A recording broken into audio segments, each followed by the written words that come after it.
देखिए फ्रिक्शन में अभी तक हम लोगों ने कुछ बेसिक बातें देखी थी, ठीक है ना। एक तो ये कि फ्रिक्शन फोर्स जो है दो टाइप का हो गया, एक हो गया स्टैटिक और एक हो गया काइनेटिक। स्टैटिक हम लोग तब फ्रिक्शन लगाएंगे जब टेंडेंसी तो होगी स्लिपिंग की, लेकिन एक्चुअल स्लिपिंग नहीं होगी, ठीक है ना। बॉडी का मूवमेंट या एक्चुअल स्लिपिंग नहीं स्टार्ट होगी। काइनेटिक फ्रिक्शन तब लगेगा जब उनके बीच में एक्चुअल स्लिपिंग हो रही होगी, दोनों सर्फेसेस स्लिप हो रही होंगी। दूसरा, अगर स्टैटिक फ्रिक्शन लग रहा है, स्लिपिंग नहीं हो रही है, तो स्टैटिक फ्रिक्शन उतना ही लगेगा जितना जरूरी है।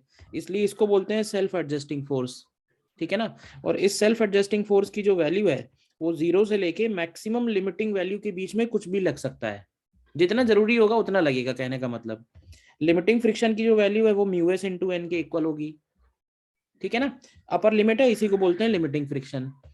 लेकिन जो काइनेटिक फ्रिक्शन है वो हमेशा कांस्टेंट लगेगा, यानी कि स्लिपिंग स्टार्ट होने के बाद जो फ्रिक्शन एक्ट करेगा वो फ्रिक्शन कांस्टेंट फ्रिक्शन होगा, विच इज म्यू के इंटू एन। प्रैक्टिकली म्यू के जो है वो म्यू एस से थोड़ा कम होगा, ठीक है ना। तो ये बात मैंने बोली थी कि आप नॉर्मली एक्सपीरियंस करते हैं कि कोई ब्लॉक अगर स्लिप करना शुरू कर रहा है तो स्लिपिंग होने के बाद फोर्स कम भी कर दें तो भी वो स्लिप होता रहेगा, क्योंकि काइनेटिक फ्रिक्शन की वैल्यू थोड़ी कम रहती है। और एक पॉइंट हम लोगों ने ये कवर किया था कि friction force is also a contact force. मतलब है क्या, नॉर्मल और फ्रिक्शन दोनों ही कॉन्टैक्ट फोर्स हैं, या ऐसे बोलना चाहिए कि कॉन्टैक्ट फोर्स के दो कंपोनेंट हैं, एक नॉर्मल है और एक फ्रिक्शन है।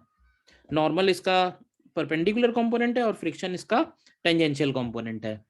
और इन कॉन्टैक्ट फोर्स का नॉर्मल के साथ जो एंगल है उसको हम लोग बोलते हैं एंगल ऑफ फ्रिक्शन।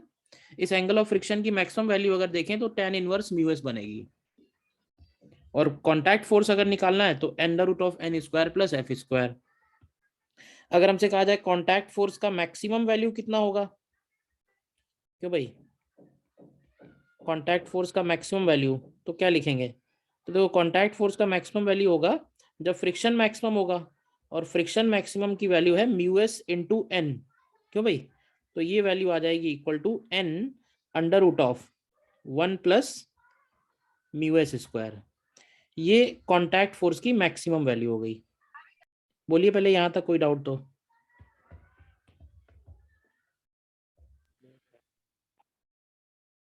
कोई डाउट नहीं ना।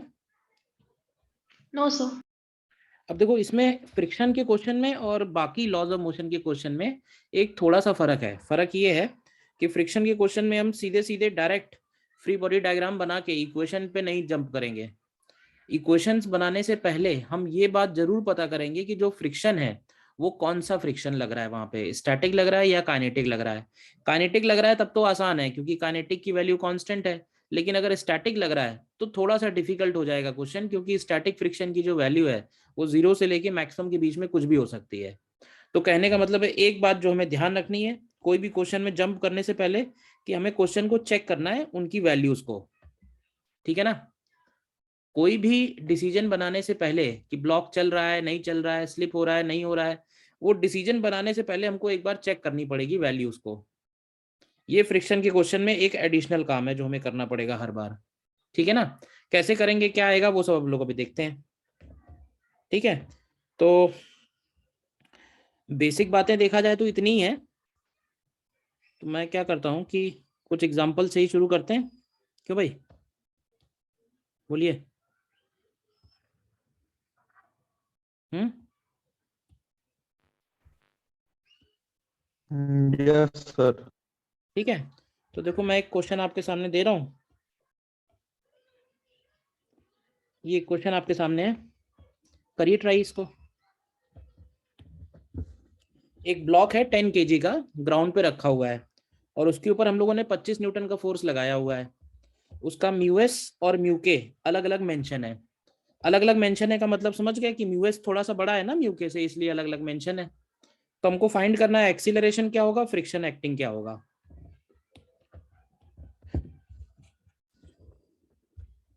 बताइए भाई, आए तो।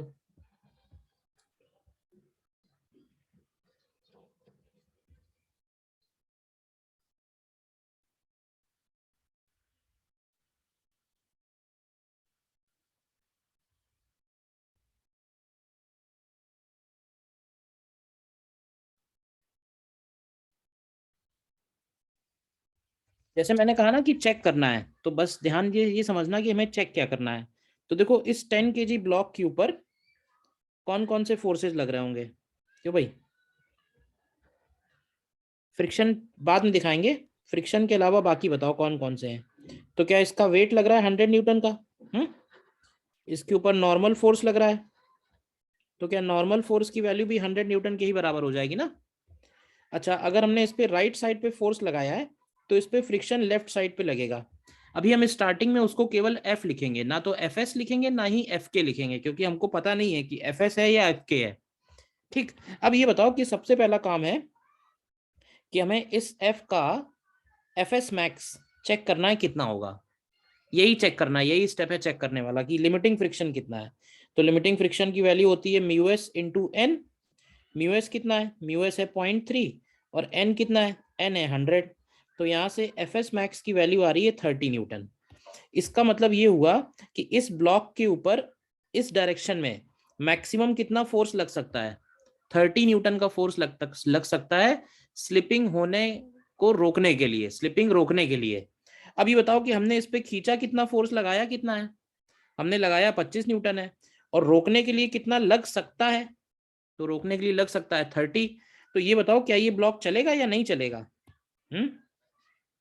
क्यों भाई, ये ब्लॉक चलेगा भी कि नहीं चलेगा?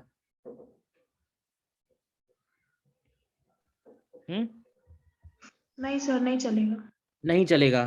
तो इसका मतलब है कि इस क्वेश्चन में एक्सीलरेशन हो गया 0, एक्सीलरेशन 0 हो गया। अभी बताओ कि अगर ये ब्लॉक नहीं चल रहा है तो फ्रिक्शन कितना लग रहा होगा इसके ऊपर? फ्रिक्शन कितना लग रहा होगा? क्या मैक्सिमम लग रहा होगा या जितना जरूरी है उतना लग रहा होगा? सर जितना फोर्स दिया है जितना उतना जरूरी है लगेगा। उतना लगेगा। जितना जरूरी है उतना लगेगा। इसका मतलब है कि इस फ्रिक्शन की वैल्यू 25 न्यूटन है। तो ये हमारे दो आंसर हो गए। बताओ कोई डाउट इसमें, इस क्वेश्चन में? बोलिए। No sir. ठीक है,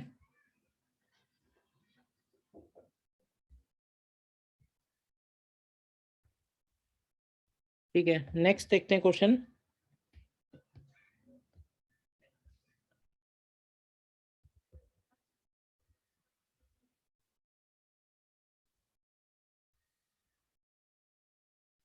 मान लेते हैं कि फिर से हमारे पास एक ब्लॉक है 5 kg का, और इस पे म्यू एस की वैल्यू है 0.3 और म्यू के की वैल्यू है 0.2, और इसके ऊपर हमने राइट साइड में फोर्स लगाया हुआ है F equal to,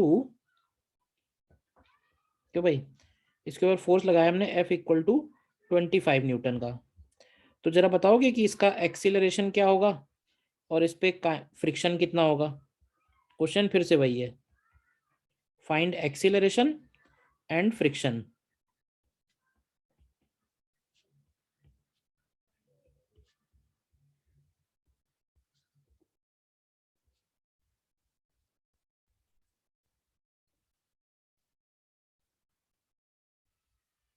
sir acceleration 2 metre per second square. Acceleration 2 metre per second square. Metre per second square आएगा।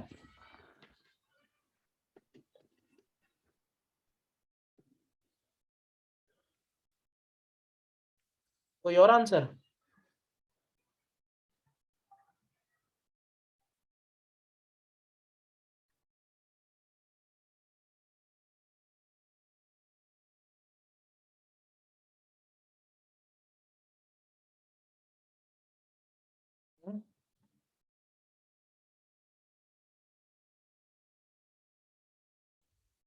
भाई देखो क्वेश्चन तो वही है ना। तो अगर आप इस पे नॉर्मल की वैल्यू निकालोगे तो नॉर्मल की वैल्यू कितनी आएगी? 50 न्यूटन। और इस पे पीछे की तरफ फ्रिक्शन कितना लग सकता है? तो उस फ्रिक्शन की अगर मैक्सिमम वैल्यू आप निकालोगे तो मैक्सिमम वैल्यू आएगी उसकी म्यू एस इंटू एन। तो म्यू एस इंटू एन का मतलब ये आया 15 न्यूटन। मतलब 15 न्यूटन तक तो ये चलने नहीं देगा, लेकिन हमने लगाया है 25 न्यूटन, तो इसका मतलब ये चलेगा। लेकिन ध्यान रखना, अगर ये चलेगा तो कौन सा फ्रिक्शन लगेगा? तो एफ एस मैक्स नहीं लगेगा, जब चलने लगेगा तो उसके ऊपर एफ Kinetic. लगेगा, ठीक है ना। और काइनेटिक फ्रिक्शन अगर लगेगा तो इसका एक्सीलरेशन कैसे निकालेंगे, तो एक्सीलरेशन हो जाएगा नेट ड्राइविंग फोर्स हो जाएगा 25 माइनस अपोजिंग फोर्स कितना है 10 upon mass of the system. तो एक्सीलरेशन इसका 3 मीटर पर सेकेंड स्क्वायर आएगा। और फ्रिक्शन कितना लग रहा है इसके ऊपर, क्यों भाई, फ्रिक्शन का आंसर हो जाएगा 10 न्यूटन। ये दो आंसर बनेंगे, बोलिए। 2 आंसर नहीं होगा, क्लियर है, क्यों क्यों भाई, Yes, sir. ठीक है ना। अच्छा, क्वेश्चन में ऐसा भी हो सकता है कि एक ही म्यू लिखा होगा, तो अगर एक ही म्यू लिखा हुआ है तो इसका मतलब है कि म्यू एस और म्यू के हमें बराबर लेने हैं। और ऐसा भी हो सकता है कि क्वेश्चन में म्यू के और म्यू एस अलग अलग लिखा हो, तो इसका मतलब अलग अलग लेने हैं। तो दोनों तरह के क्वेश्चन हैं। तो मान लेते हैं 10 kg का ब्लॉक है और इसके ऊपर एक फोर्स एफ हमने लगाया है इधर से, और ये फोर्स एफ हमने लगाया है मान लेते हैं इधर से 37 डिग्री पे, ठीक है। और म्यू का वैल्यू दिया हुआ है 0.2। तो हमें निकालना है find minimum value of F,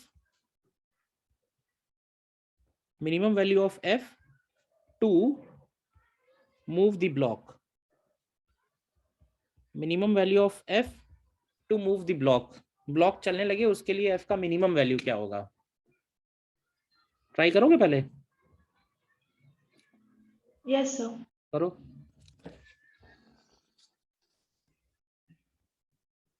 sir जो अपोजिट में फोर्स लगता है फ्रिक्शन वाला जो रहता है फोर्स के अपोजिट, तो वो फोर्स के ज्यादा अगर उस फोर्स से ज्यादा कर देंगे तो वो वो उसका मिनिमम रहेगा फिर वो उसका मैक्सिमम हो जाएगा।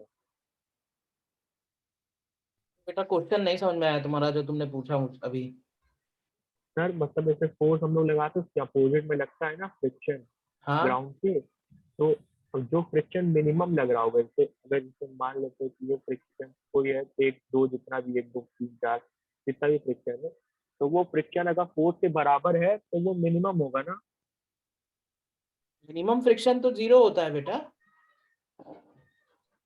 मिनिमम फ्रिक्शन का क्या मतलब हुआ, मतलब जिसके बाद जैसे थ्रेशोल्ड बोलते हैं ना कि ये बस किस लिमिट के बाहर जाएंगे तो हो जाएगा।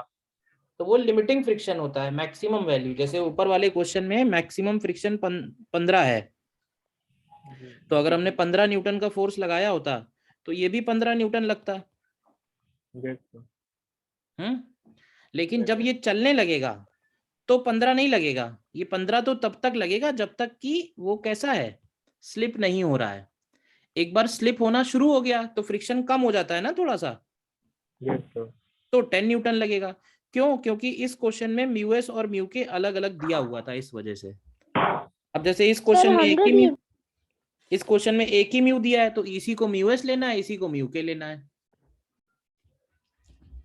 अब देखो इस क्वेश्चन में भी अगर हम एफ बी डी बनाएंगे तो बताइए कौन कौन से फोर्स, भाई नॉर्मल ऊपर की तरफ, एम जी नीचे की तरफ, क्यों भाई, और फ्रिक्शन किधर लगेगा, फ्रिक्शन पीछे की तरफ लगेगा।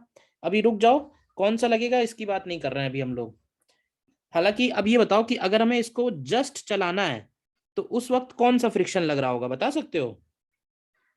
ये चल दे तो हमें कितने फ्रिक्शन को ओवरकम करना होगा जिससे ये चल दे, यहाँ पे कौन सा फ्रिक्शन होना चाहिए चलाने के लिए, कम से कम कितना चाहिए, तो ये वाला पार्ट चाहिए ना, एफ एस मैक्स।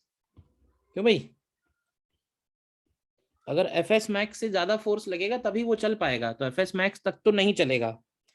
तो अब जरा एफ एस मैक्स की वैल्यू क्या होती है, तो एफ एस मैक्स की वैल्यू ध्यान रखना म्यू इंटू एन होती है, म्यू एम जी नहीं होगी। क्यों म्यू एम जी नहीं होगी, क्योंकि एफ का इस बार हॉरिजॉन्टल और वर्टिकल दोनों में कंपोनेंट है। एफ का इधर कंपोनेंट है एफ कॉस 37 और एफ का इधर कंपोनेंट है एफ साइन 37, ठीक है। तो वर्टिकल में जब हम लिखेंगे तो वर्टिकल में दो फोर्सेस हैं, कौन कौन से हैं, एन भी है और एफ साइन 37 भी है, और ये मिल के एम जी के बराबर है। तो ये हो गई हमारी इक्वेशन 1। और जस्ट चलाने के लिए हम लोग कहेंगे कि ये वाला जो फोर्स है ये इस फोर्स को ओवरकम कर जाए। ओवरकम कर जाने का मतलब है कि कम से कम इक्वल तो होना ही चाहिए। तो F cos 37 इक्वल होना चाहिए म्यू इंटू एन के, ठीक है ना। म्यू की वैल्यू अगर डाल दें तो ये 0.2 इंटू एन के इक्वल होना चाहिए। ये हमारी इक्वेशन 2 है। अब आपको क्या करना है, फर्स्ट इक्वेशन से एन का वैल्यू निकाल के इस इक्वेशन में रखना है और फिर एफ निकालना है। कितना आएगा, करोगे सॉल्व। साइन 37 की जगह हम लोग क्या लिख सकते हैं, 3/5, और कॉस 37 की जगह लिख सकते हैं 4/5। करिए जरा सॉल्व। पहली इक्वेशन से नॉर्मल की वैल्यू उठा के इस सेकंड इक्वेशन में रखनी है और फिर एफ निकालना है, बाकी सब रख देना, एफ निकलेगा। 21.7 आ रहा सर। आंसर तो नहीं पता मुझे, जो तुम लोग बताओगे वही है।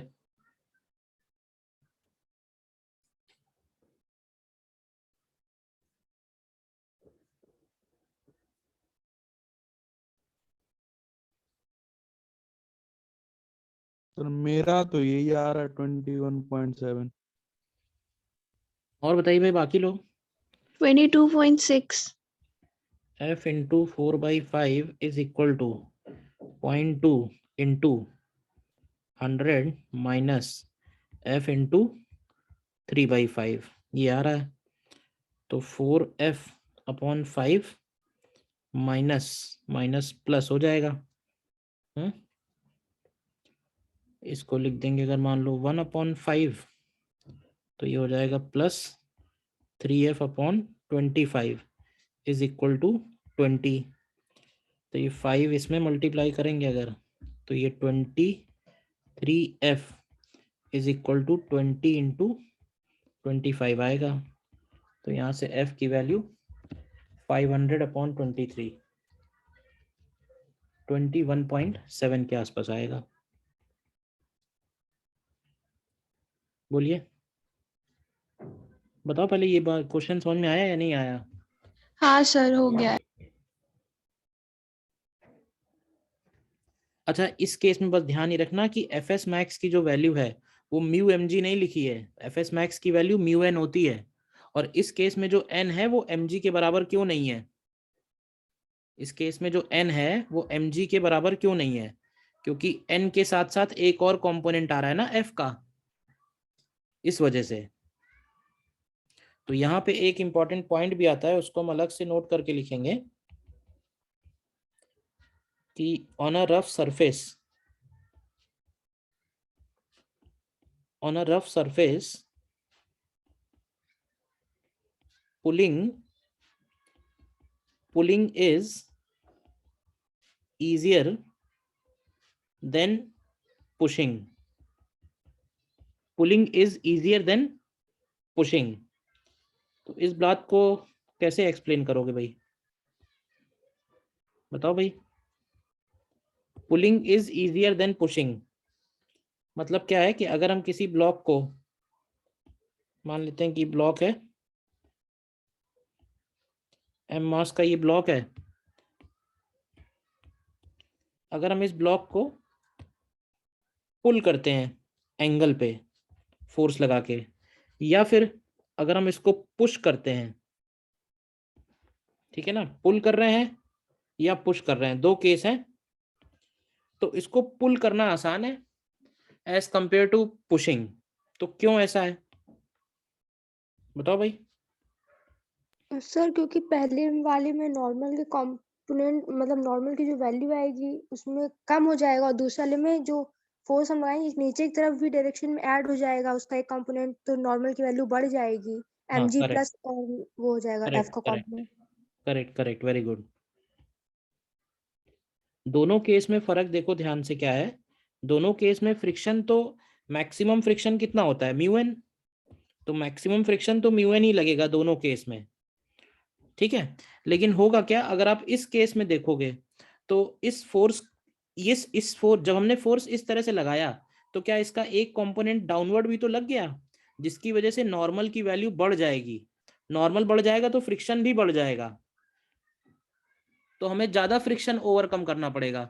जबकि अगर हम ऊपर की तरफ पुल करते हैं तो क्या होता है कि फोर्स का इधर वाला कंपोनेंट नॉर्मल की वैल्यू को कम कर देता है, नॉर्मल कम होगा तो फ्रिक्शन भी कम हो जाएगा, तो कम फोर्स लगा के आगे बढ़ जाएगा। तो इसीलिए बोलते हैं कि pulling is easier than pushing it, ठीक है ना। तो फर्स्ट वाले केस में यही लिखेंगे कि in this case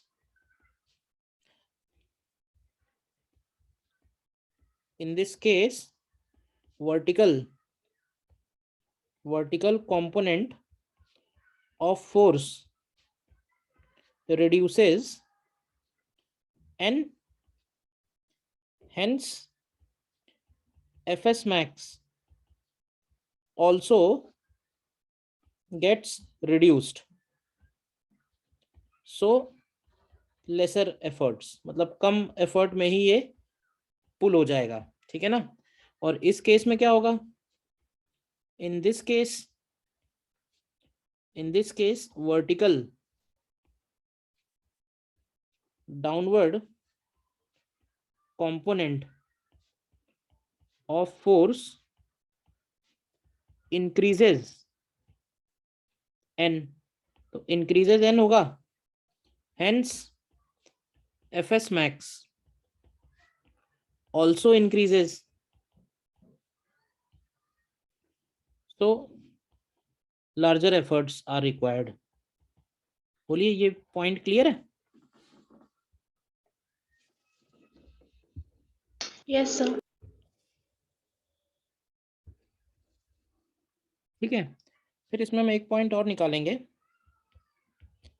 minimum force required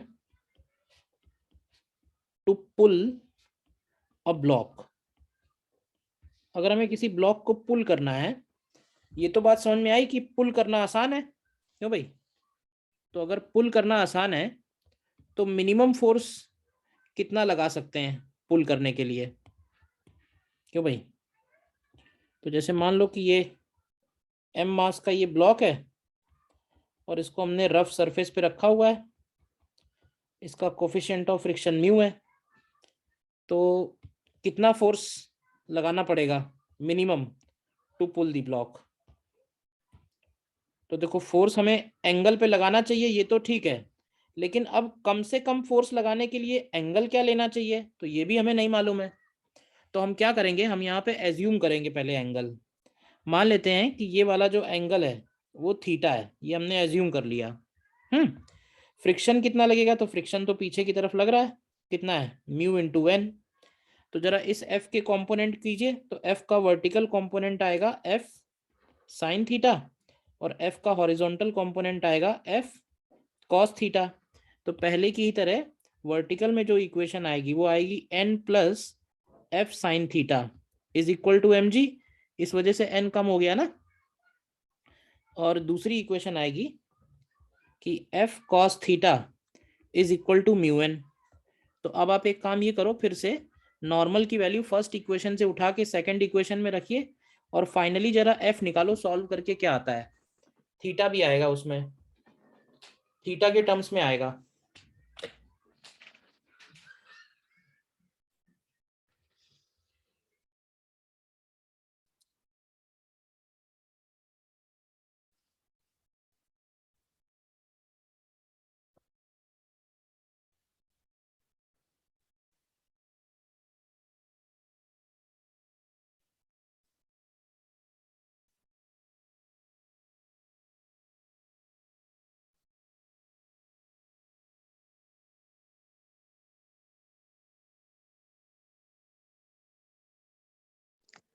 mu M G upon cos theta plus mu sine theta.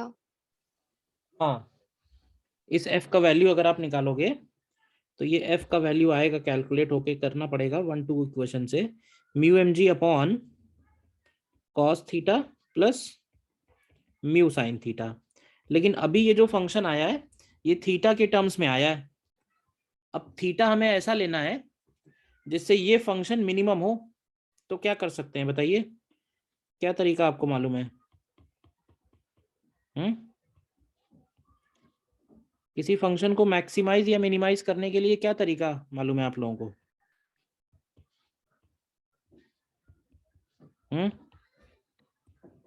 क्यों भाई? भाई एक जो जनरल तरीका है वो तो कैलकुलस वाला ही है कि हम इसको y के इक्वल ले लें कि y is equal to cos theta plus mu sine theta, और हम चाहते हैं कि f मिनिमम हो। f मिनिमम तब होगा जब y मैक्सिमम हो। तो मैक्सिमम या मिनिमम कोई भी कंडीशन में हम लोग D Y upon D theta करते हैं, डिफ्रेंशिएट करते हैं इसको। तो कॉस थीटा का डेरिवेटिव होगा माइनस साइन थीटा, और साइन थीटा का डेरिवेटिव होगा कॉस थीटा, और इस फर्स्ट डेरिवेटिव को इक्वल टू जीरो करेंगे। इक्वल टू जीरो करेंगे तो देखिए क्या मिलेगा, यहाँ से mu cos theta is equal to sine theta, या यहाँ से मिल जाएगा आपको tan theta equal to mu, या theta is equal to tan inverse mu. मतलब हमें ये पता चल गया कि मिनिमम फोर्स लगाने के लिए इस ब्लॉक को हमें कितने एंगल पे पुल करना चाहिए। ठीक है। अच्छा, अब मिनिमम फोर्स कितना होगा? तो देखो टेन थीटा अगर म्यू के बराबर है तो चाहो तो एक ट्रायंगल बना लो। टेन थीटा क्या होता है? Perpendicular upon base. तो परपेंडिकुलर हो गया म्यू और बेस हो गया वन, तो हाइपोटेन्यूज कितना आएगा? हाइपोटेन्यूज आएगा वन प्लस म्यू स्क्वायर। तो इस ट्रायंगल से कॉस थीटा क्या लिखेंगे? बेस अपॉन हाइपोटेन्यूज, क्यों भाई? और साइन थीटा, साइन थीटा लिखेंगे परपेंडिकुलर अपॉन हाइपोटेन्यूज। तो साइन थीटा कॉस थीटा भी मिल गए। तो ये दोनों sine theta cos theta F वाले एक्सप्रेशन में रख देते हैं। देखो क्या मिलेगा, तो mu M G upon cos theta की जगह लिखेंगे one upon under root one plus mu square, और साइन थीटा की जगह म्यू और म्यू म्यू स्क्वायर हो जाएगा upon one plus mu square.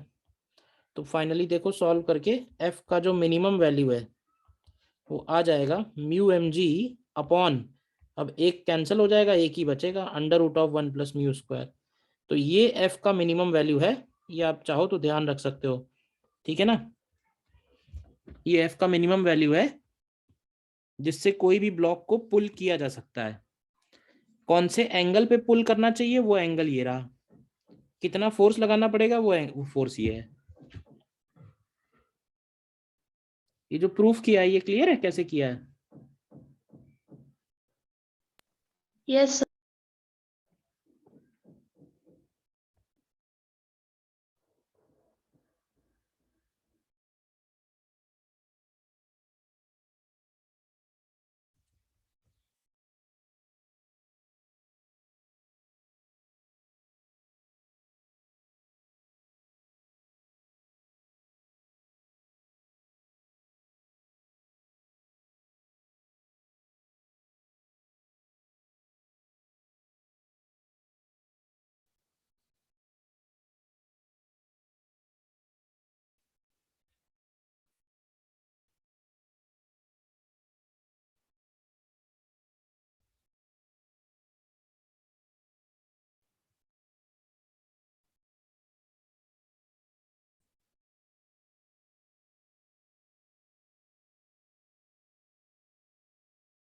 देखो नोट कर लो, नोट कर लिया? कर रहे हैं। हाँ, कर रहे हैं। कुछ डाउट है कहीं कोई तो बताइए।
ठीक है।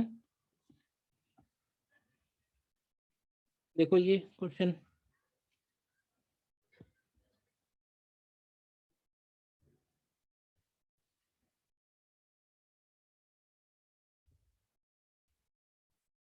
नेक्स्ट क्वेश्चन देखिए आपके सामने।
Sir 1 to 5 kg।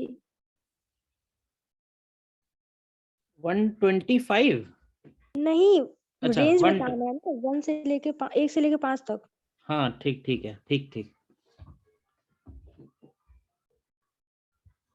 1 kg to 5 kg।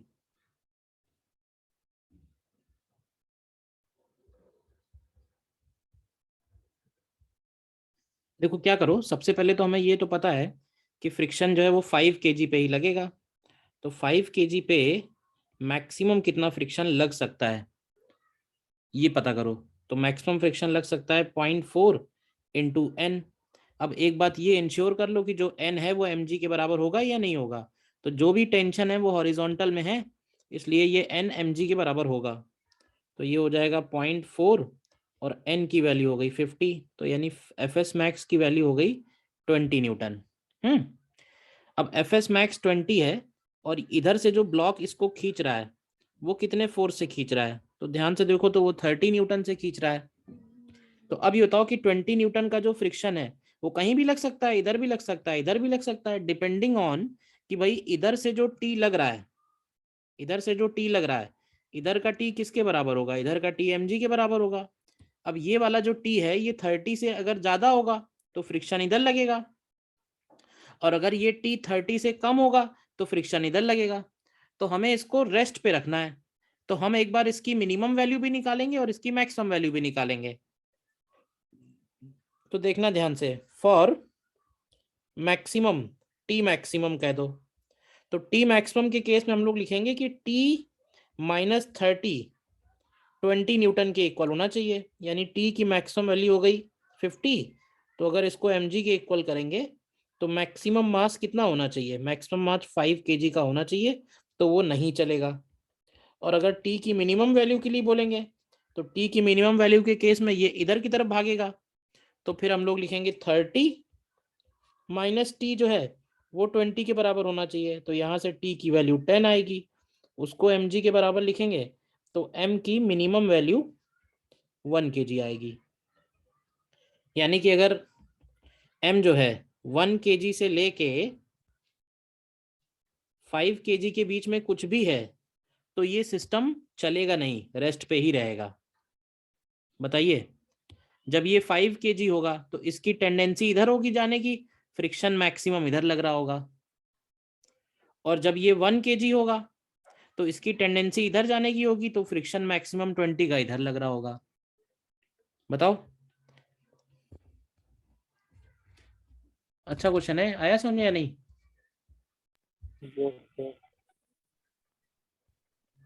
मतलब उसे दोनों तरफ से स्लिप होने से रोकना है, तो जब दोनों तरफ से 1 by 1 किया तो एक तरफ से मिनिमम वैल्यू आई और एक तरफ से मैक्सिमम वैल्यू आई।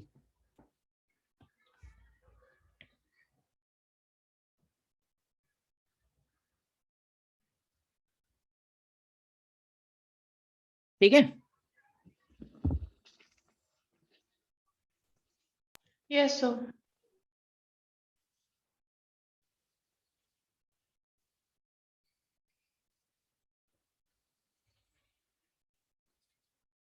नेक्स्ट इसमें एक पॉइंट है, motion of a block kept on rough inclined plane, motion of a block kept on rough inclined plane। तो जैसे मान लेते हैं कि कोई इंक्लाइन प्लेन है, ये थीटा, रफ है म्यू, और इसके रफ इंक्लाइन पे हम लोगों ने ये एक ब्लॉक रखा हुआ है, ठीक है, और ब्लॉक का मास ले लेते हैं कुछ m। तो जरा बताओ कि इसके ऊपर कौन कौन से फोर्सेस लग रहे होंगे, क्यों भाई, कौन कौन से फोर्सेस लग रहे होंगे? तो देखो, इधर की तरफ लग रहा होगा इस पे नॉर्मल, देखते जाना। अच्छा, mg के भी कंपोनेंट कर ले, तो mg का इधर की तरफ कंपोनेंट कौन सा आएगा, इधर की तरफ आएगा mg cos थीटा, और डाउन द इंक्लाइन कौन सा कंपोनेंट आएगा, डाउन द इंक्लाइन कंपोनेंट आएगा mg sin थीटा। यानी अगर हमने इसके ऊपर कोई फोर्स नहीं लगाया है तो इसकी टेंडेंसी किधर है स्लिप होने की, अगर ये सरफेस स्मूथ होती तो किधर स्लिप हो जाता, अगर सरफेस स्मूथ होती तो नीचे आ जाता, लेकिन ये रफ है तो इसका मतलब है कि इस पे फ्रिक्शन लग रहा होगा, और मान लेते हैं कि वो फ्रिक्शन हमने पीछे की तरफ F दिखा दिया, देखो। अब बात होती है, अब बात ये आएगी कि ये चलेगा या नहीं चलेगा, या किस कंडीशन में रेस्ट पे रहेगा और किस कंडीशन में चलेगा। तो सबसे पहले हम इसमें यही लिखेंगे, the block will remain at rest. बताओगे क्या कंडीशन होगी, F में क्या कंडीशन होनी चाहिए, किस कंडीशन तक ये रेस्ट पे रहेगा? कम होनी चाहिए। थीटा छोड़ो, तुम केवल ब्लॉक पे फोर्स देखो, ब्लॉक को चलाने वाला कौन सा फोर्स है, चलाने वाला mg sin थीटा, और रोकने वाला कौन है, रोकने वाला फ्रिक्शन है। F ज्यादा होनी चाहिए। तो अगर फ्रिक्शन की मैक्सिमम वैल्यू इससे ज्यादा है तो ब्लॉक नहीं चलेगा, यही तो है। The block will remain at rest if क्या लिखेंगे, if Fs max is greater then और इक्वल टू किसके, mg sin थीटा। ये लाइन क्लियर है? Fs max को क्या लिखेंगे, Fs max को लिखेंगे mu into N greater than equal to mg sin theta. समझना, n की जगह क्या लिख दें, n की जगह लिखेंगे cos mg cos थीटा, तो mu mg cos theta greater than equal to mg sin theta. तो अब ये जो रिजल्ट आया ये आप याद रखना कि mu greater than equal to tan theta, मतलब दो चीजें हैं, म्यू है और टेन थीटा है, इनमें से कौन बड़ा है ये डिसाइड करेगा कि ब्लॉक चलेगा या ब्लॉक रेस्ट पे रहेगा। बताइए। म्यू और टेन थीटा, अगर म्यू बड़ा है इसका मतलब है कि फ्रिक्शन ज्यादा है तो नहीं चलेगा, और अगर टेन थीटा बड़ा होता, म्यू छोटा होता तो फिर ये चल देता। क्यों भाई, याद रहेगा ये पॉइंट। फिर सेकंड पॉइंट में आएगा कि when mu is greater than equal to, when mu greater than tan theta. अगर मान लेते हैं कि म्यू इसका टेन थीटा से बड़ा है, तो मैं फिर से ये डायग्राम बना रहा हूं। अब की बार हमने मान लिया है कि म्यू जो है टेन थीटा से बड़ा है, तो जरा बताओगे कि क्या म्यू टेन थीटा से बड़ा है तो फ्रिक्शन कितना लग रहा होगा, चलेगा या नहीं चलेगा। क्यों भाई, the block will remain at rest होगा ना, अगर म्यू टेन थीटा से बड़ा है तो मुझे ये बताओ कि फ्रिक्शन कितना लग रहा होगा। क्वेश्चन लगा होगा mg mu mg sin theta.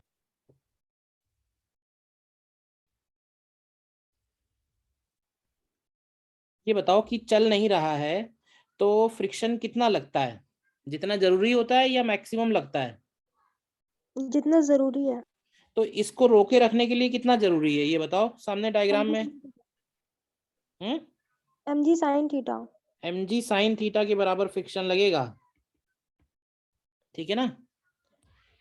इस केस में फ्रिक्शन कौन सा लगेगा, स्टैटिक लगेगा, और स्टैटिक फ्रिक्शन की वैल्यू क्या होगी, कितना फ्रिक्शन लगेगा, mg sin थीटा फ्रिक्शन लगेगा। और नॉर्मल की वैल्यू कितनी है, नॉर्मल की वैल्यू है mg cos थीटा। देखो ध्यान से, तो नॉर्मल mg cos थीटा है, फ्रिक्शन mg sin थीटा है।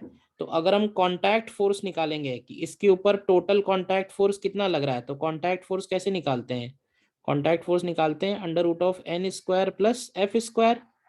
तो कांटेक्ट फोर्स की वैल्यू देखोगे तो mg के बराबर आ जाएगी, यानी इस केस में कांटेक्ट फोर्स mg के बराबर ही लग रहा होगा। बताइए।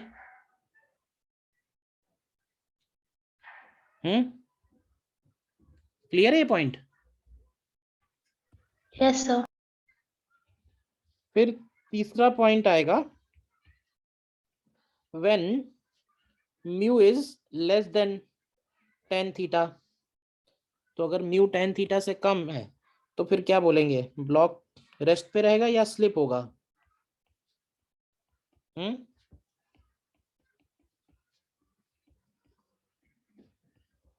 तो इस केस में बोलेंगे कि the block will slip down the incline. इस केस में ब्लॉक स्लिप करेगा, तो मैं फिर से यही डायग्राम बना लेता हूं। देखो,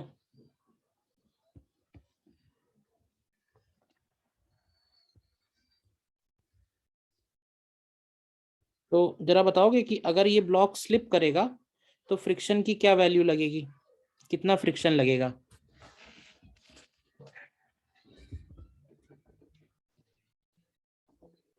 दोनों केस अलग अलग हैं।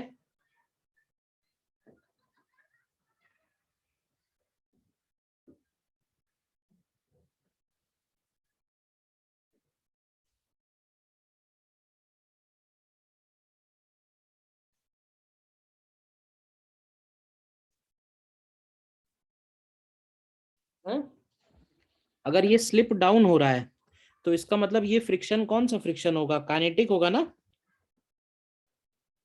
क्यों भाई, और काइनेटिक फ्रिक्शन की वैल्यू म्यू इनटू एन के इक्वल होती है। तो काइनेटिक फ्रिक्शन अगर म्यू एन लगेगा तो फ्रिक्शन की वैल्यू होगी mu M G cos theta इस बार। और अब की बार ये ब्लॉक नीचे की तरफ एक्सीलरेट डाउन होगा, तो एक्सीलरेशन भी निकाल सकते हैं इसका, कितना एक्सीलरेशन होगा। तो एक्सीलरेशन हम लोग बोलेंगे कि नेट ड्राइविंग फोर्स कौन सा है, M G sine theta, minus opposing force कितना है, अपोजिंग फोर्स है mu M G cos theta, and upon mass, तो मास यानी m। तो देखो एक्सीलरेशन आएगा इसका निकल के g bracket sign theta minus mu cos theta. तो तो ये वाला एक्सीलरेशन भी आप याद रख सकते हो कि अगर कोई बॉडी अपने आप स्लिप हो रही है, जैसे बिना फ्रिक्शन के क्या एक्सीलरेशन आता था, जी साइन थीटा आता है ना, लेकिन अगर विद फ्रिक्शन है तो देखो ध्यान से क्या निकल के आ रहा है, sine theta minus mu cos theta आ रहा है।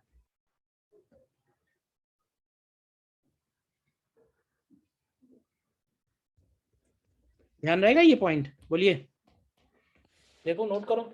Yes, sir.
ठीक है, देखो नेक्स्ट क्वेश्चन करो।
सर फर्स्ट में 25 न्यूटन आ रहा सर। फर्स्ट पार्ट में नहीं,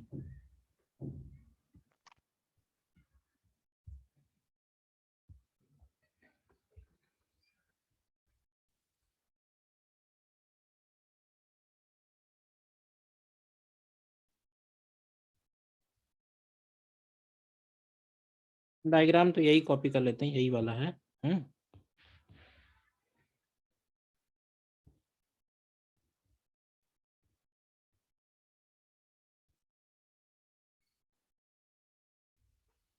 इसमें मास दिया हुआ है, कितना दिया है मास? मास दिया हुआ है 2 kg। तो डाउन द इंक्लाइन लग रहा होगा 2g साइन थीटा। ठीक, थीटा की वैल्यू दी हुई है 30 डिग्री और म्यू का वैल्यू दिया हुआ है √3/2। क्यों भाई? तो इधर की तरफ हो गया 2g cos थीटा, इधर की तरफ हो गया 2g साइन थीटा। अब वो कह रहा है कि वो नीचे स्लिप हो रहा है, तो नीचे स्लिप होना भी चाहिए, क्योंकि अगर आप tan 30 डिग्री देखोगे तो tan 30 डिग्री होता है 1/√3 और म्यू की वैल्यू है √3/2। क्यों भाई? तो 1/√3 कितना आता है? चेक कर लो। 1/√3 की वैल्यू आती है 0.577। और √3/2 की वैल्यू आ रही है 0.866। तो ये म्यू ज्यादा आ रहा है, म्यू ज्यादा आ रहा है। तो क्वेश्चन में ये लाइन गलत लिख दी है उसने। इसको सीधे सीधे ये बोलना चाहिए, block of mass 2 kg is kept on an incline plane. ठीक है ना, क्योंकि स्लाइड डाउन होगा ही नहीं। होगा क्या स्लाइड डाउन?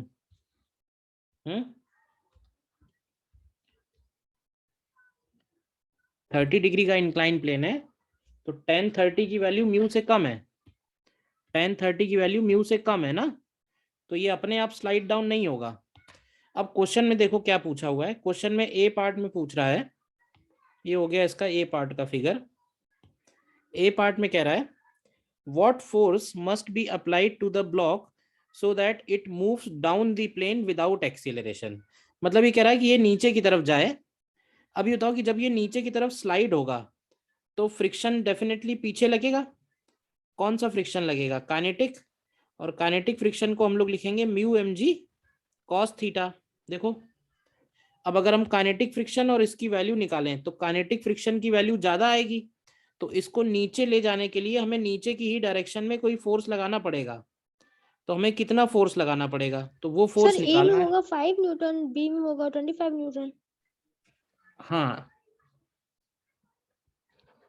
तो F plus 2g sine theta, sine theta को लिख देंगे sine 30 is equal to F K. F K का मतलब हो गया कि म्यू mg cos थीटा।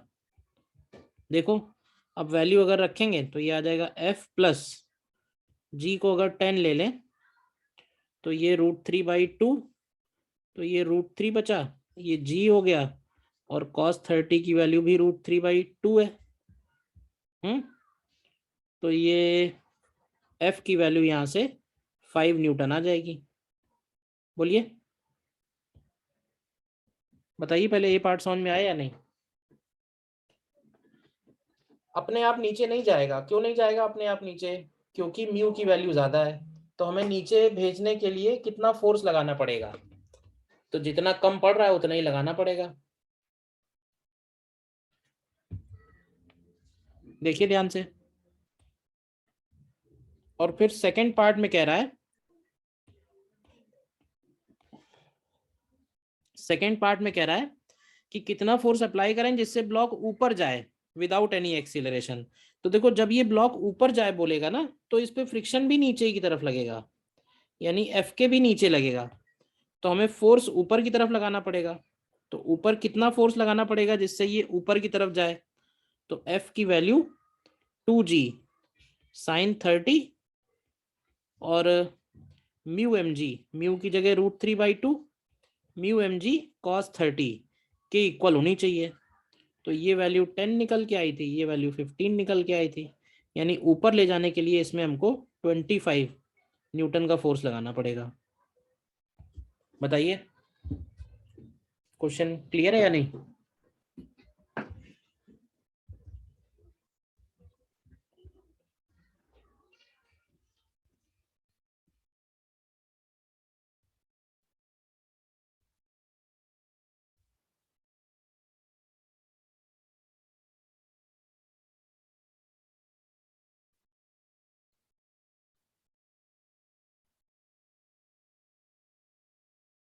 ठीक है।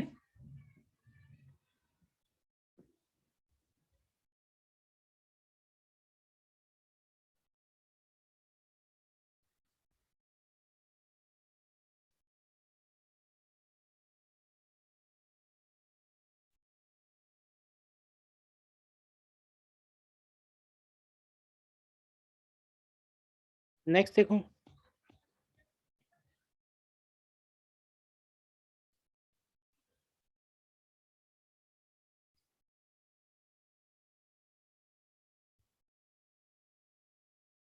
नेक्स्ट क्वेश्चन देखिए।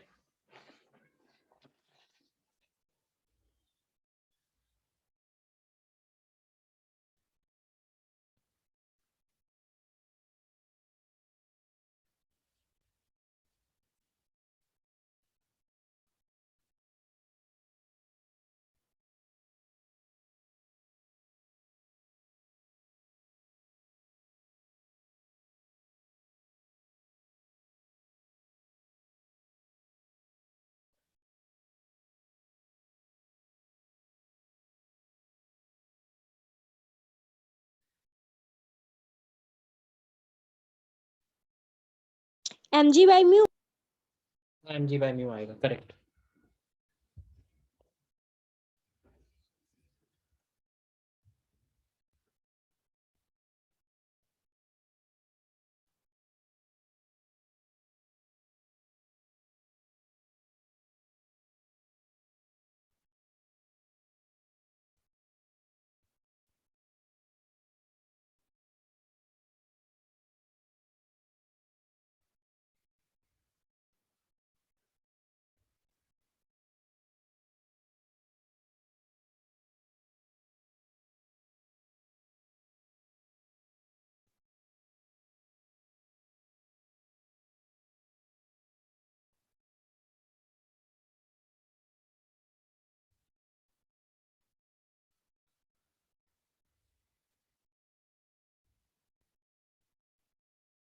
देखो ऊपर वाले क्वेश्चन में कह रहा है कि वो जो ब्लॉक है वो रेस्ट पे रहे, तो इस ब्लॉक के ऊपर कौन कौन से फोर्सेज हैं लगाते हैं एक एक करके। एक तो इसके ऊपर एम जी है, क्यों भाई, एक जो एफ हमने लगाया हुआ है, और क्या वॉल से इसके ऊपर नॉर्मल फोर्स लगेगा।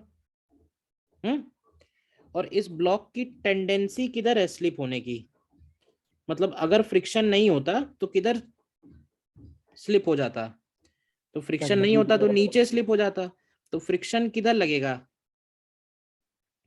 फ्रिक्शन का डायरेक्शन ऊपर की तरफ होगा। अब वो कह रहा है कि कम से कम बताओ कितना एफ लगाएं, तो कम से कम एफ तब काम करेगा जब हम फ्रिक्शन इसके ऊपर ज्यादा से ज्यादा लगा दें, मतलब मैक्सिमम फ्रिक्शन लग रहा हो जिससे ये स्लिप नहीं हो। तो ये इसका एफ बी डी हो गया, और ये ब्लॉक रेस्ट पे है, तो रेस्ट पे होने का मतलब है ये फोर्सेस बैलेंस कर दो भाई। म्यू एन जो है वो एम जी को बैलेंस कर ले वर्टिकल डायरेक्शन में, और एन जो है वो एफ को बैलेंस कर लेगा हॉरिजॉन्टल डायरेक्शन में। तो ये दोनों इक्वेशन डिवाइड ही कर दो सीधे सीधे, क्या मिलेगा, तो mu equal to M G upon F मिलेगा। तो यहाँ से एफ की वैल्यू क्या निकल आएगी, मिनिमम वैल्यू, तो एफ की वैल्यू आ जाएगी एम जी अपॉन म्यू।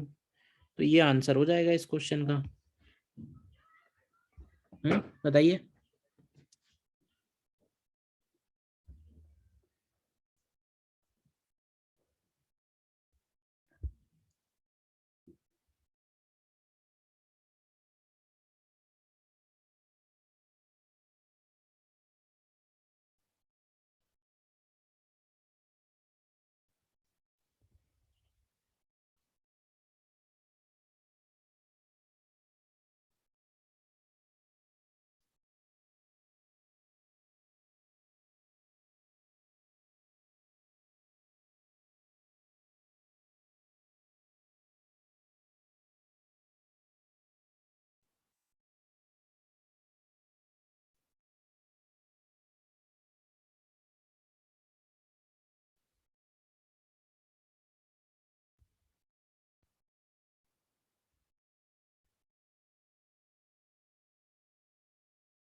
अगले वाले क्वेश्चन में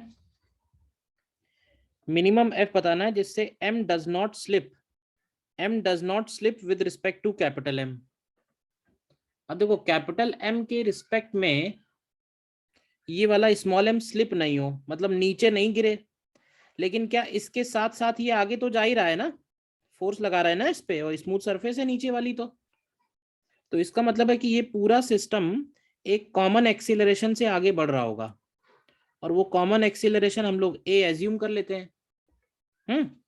हालांकि उस कॉमन एक्सीलरेशन की वैल्यू अगर लिखें तो हम इसको सीधे सीधे उस फॉर्मूले से लिख सकते हैं। क्या फॉर्मूले से? कि पूरे सिस्टम के लिए अगर लिखें तो net driving force upon total mass, तो पूरे सिस्टम को चलाने वाला कौन है? एफ, और उस पूरे सिस्टम का मास क्या है? तो उस पूरे सिस्टम का मास है m प्लस कैपिटल M। ठीक, अब देखो, अब हम क्या करेंगे कि स्मॉल m को देखेंगे इसके ऊपर बैठ के, ग्राउंड से देखो या उसके ऊपर बैठ के देखो, सूडो पढ़ चुके हैं तो उसके ऊपर बैठ के भी बना सकते हैं, या कंफ्यूजन है तो ग्राउंड से ही बनाते हैं। किसका FBD of small m with respect to ground. तो ग्राउंड से देखने पे स्मॉल m के ऊपर कौन कौन से फोर्सेस बताइए, 1 बाई 1। क्या इसके ऊपर एक mg लगेगा इधर की तरफ, नॉर्मल लगेगा इधर की तरफ, इसका एक्सीलरेशन a है इधर की तरफ, और नीचे से स्लिप होने से रोकने के लिए इस पे फ्रिक्शन लगेगा ऊपर की तरफ म्यू इनटू n। तो इसके लिए अगर इक्वेशन बनाएंगे तो म्यू n बैलेंस कर ले किसको? mg को, और n जो है वो इसको a का एक्सीलरेशन प्रोवाइड करे। तो ये इक्वेशन 1 और इक्वेशन 2 स्मॉल m के लिए आ जाएंगे। इन दोनों को अगर आप डिवाइड करोगे तो mu equal to g upon a आएगा, यानी a की वैल्यू आ गई g अपॉन म्यू। तो ये सिस्टम कितने एक्सीलरेशन से चलना चाहिए जिससे कि वो स्लिप नहीं हो, तो वो एक्सीलरेशन आ गया। और एक्सीलरेशन हमने f के टर्म में तो पहले ही निकाला था, कितना था? f upon m plus m, तो it is equal to g upon mu. तो यहाँ से f की वैल्यू आ गई, कितनी आ जाएगी?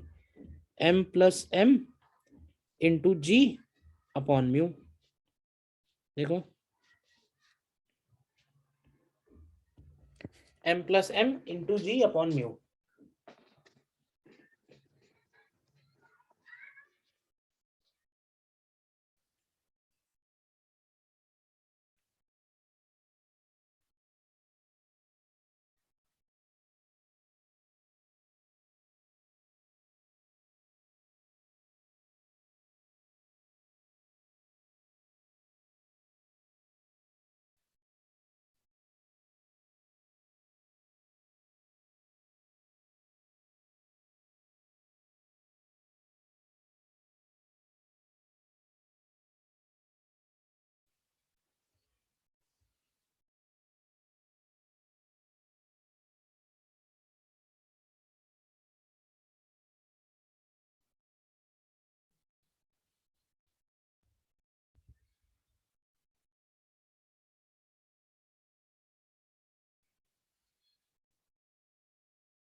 ठीक है, बताइए।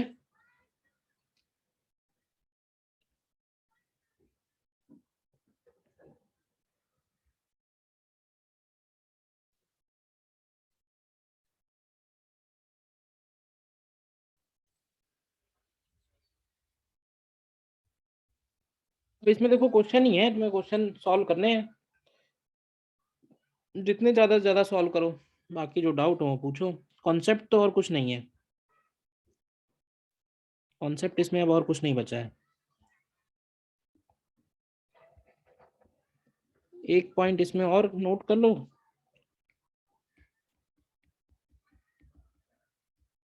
नोट करके लिख देना कि maximum acceleration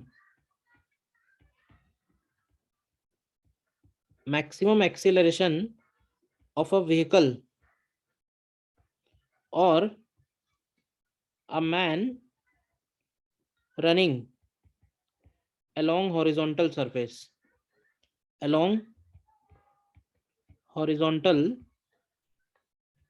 rough surface is equal to mu g. मतलब कोई भी, भाई देखो जो भी व्हीकल जो भी चल रहे हैं ग्राउंड पे, रफ सरफेस पे, तो हमको मालूम है ना कि उनको चलाने के लिए रिस्पॉन्सिबल तो फ्रिक्शन ही है। इसी तरह से जो मैन रनिंग ऑन ग्राउंड है, तो मैन रनिंग ऑन ग्राउंड के लिए भी मैक्सिमम जो एक्सीलरेशन हो सकता है वो फ्रिक्शन ही दे सकता है। कि मान लो ये इधर की तरफ दौड़ रहा है अगर इस डायरेक्शन में, तो इसको एक्सीलरेशन कौन प्रोवाइड कर रहा है? तो इसको एक्सीलरेशन प्रोवाइड कर रहा है इस पे लगने वाला फ्रिक्शन, स्टैटिक फ्रिक्शन। तो स्टैटिक फ्रिक्शन की मैक्सिमम वैल्यू क्या हो सकती है अगर हॉरिजॉन्टल सरफेस है? तो इसकी मैक्सिमम वैल्यू हो सकती है म्यू एम जी।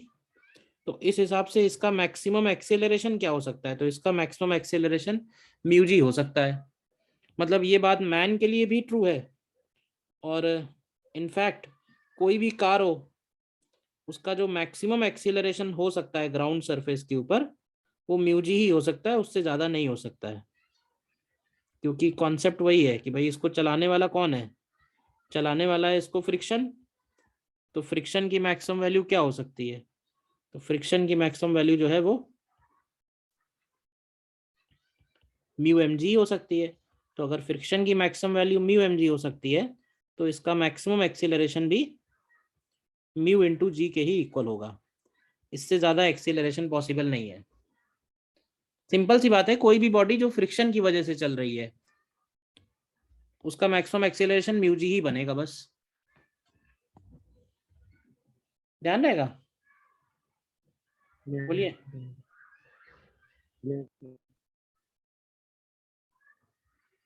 बाकी इसमें फिर आप क्वेश्चन करना फिर, और ठीक है। सर आज का लेक्चर भेज देना सर ग्रुप में। हाँ ठीक है।